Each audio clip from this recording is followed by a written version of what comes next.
Hello বন্ধুরা, তোমরা সবাই কেমন আছো? আশা করি সবাই ভালো আছো। আমি কাবেরী কর্নার থেকে তোমাদের সবাইকে স্বাগত জানিয়ে, ভালোবাসা জানিয়ে আজকের ব্লগ ভিডিও। তো দেখতেই পাচ্ছ, আজকে আমি রান্না করব হাতে মাখা পাবদা মাছের রেসিপি। তো সবজি দিয়ে হাতে মেখে রান্না করব। সবার আগে দেখো, আমি মাছগুলো কেটে ধুয়েও নিয়ে চলে আসছি। এবার আমি এখানে কি কি মশলা নিয়েছি আর কি কি সবজি নিয়েছি তোমরা দেখো। আর এখানে অনেকগুলা মাছ। তো আমার ছেলে মেয়ে মাছ খেতে পছন্দ করে না, তাই আমাদের জন্যই অল্প করে রান্না করব।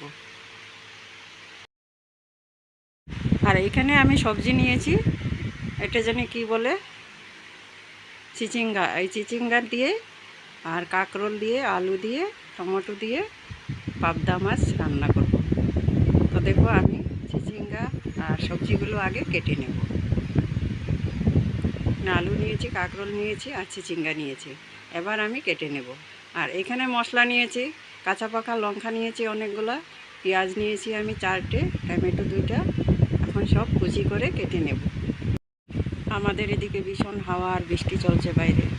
আর দেখো, পেঁয়াজ আর লঙ্কাগুলো আমি কুচি করে নিয়েছি। আর এখানে আমি কোনো গুঁড়ো মশলা বা পেস্ট মশলা অ্যাড করবো না, শুধু হলুদ গুঁড়োটাই দেবো আর লবণ দেবো। আর সব কেটে কুটেই মশলা দেবো। আর এইভাবে আমি সবজিগুলো কেটে নিয়েছি। কাঁকরোল নিয়েছি,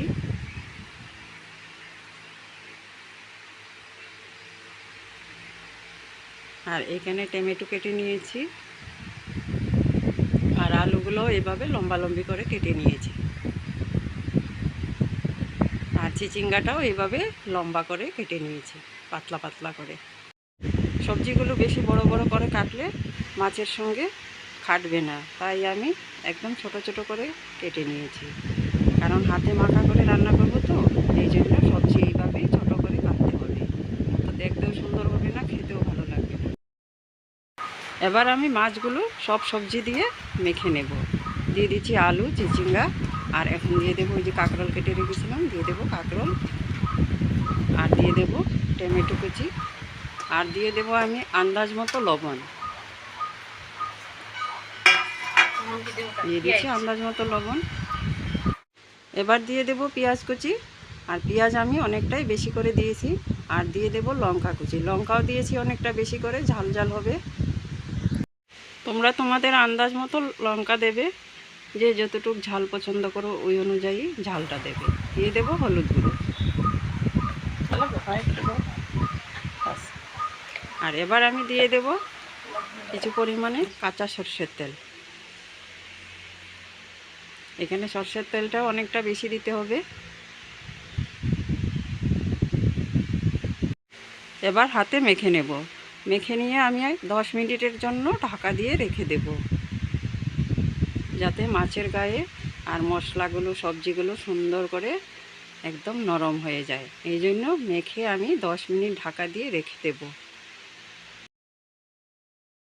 এবার 10 মিনিটের জন্য ঢাকা দিয়ে সাইড করে রেখে দেব। 10 মিনিট পর আবার আমি ফিরে চলে আসলাম। আর এদিকে একটা কড়াই বসিয়ে দিয়েছি, দিয়ে দেব সর্ষের তেল। আর তেলটা খুব সুন্দর করে গরম হতে হবে, নয়তো মাছগুলো তো হাতে মাখা রান্না করব, সব লেগে যাবে। তাই ভালো করে গরম করে নিয়েছি। দিয়ে দেব সামান্য একটু হলুদ গুঁড়ো, যাতে না ছিটকয়। এরপর দিয়ে দিছি আমি পেঁয়াজ কুচি। পেঁয়াজগুলো এবার আমি হালকা গোল্ডেন ব্রাউন করে ভেজে নেব।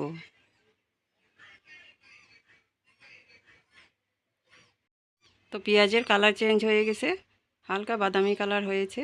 এবার আমি দিয়ে দেব মেখে রাখা সবজি আর মাছগুলো। এবার আমি সবজিগুলো আর মাছ ভালো করে নাড়াচাড়া দিয়ে নেব। কাঁচা থাকা অবস্থাতেই আমি এবার খুব সুন্দর করে সব মিশিয়ে নেব। এরপর ঢাকা দিয়ে রাখব। এইভাবে সবজি মাছ একসঙ্গে সুন্দর করে নাড়াচাড়া দিয়ে নেব আমি। এখনও কাঁচা আছে, এখনও ভাঙবে না। সুন্দর করে এইভাবে নাড়াচাড়া দিয়ে ঢাকা চাপা দিয়ে রান্না করব। তো ঢাকা দিয়ে রাখার পর মাছগুলো সেদ্ধ হয়ে গেছে, সবজিগুলো এখনও কাঁচা আছে। এখন আর বেশি নাড়াচাড়া দিতে পারবো না, না তো সব ভেঙে চুরে লাবড়া খিচুড়ি হয়ে যাবে। এবার আমি দিয়ে দেব আন্দাজ মতো কিছুটা জল, যাতে সবজি আর মাছগুলো সুন্দর করে সেদ্ধ হয়ে আসে।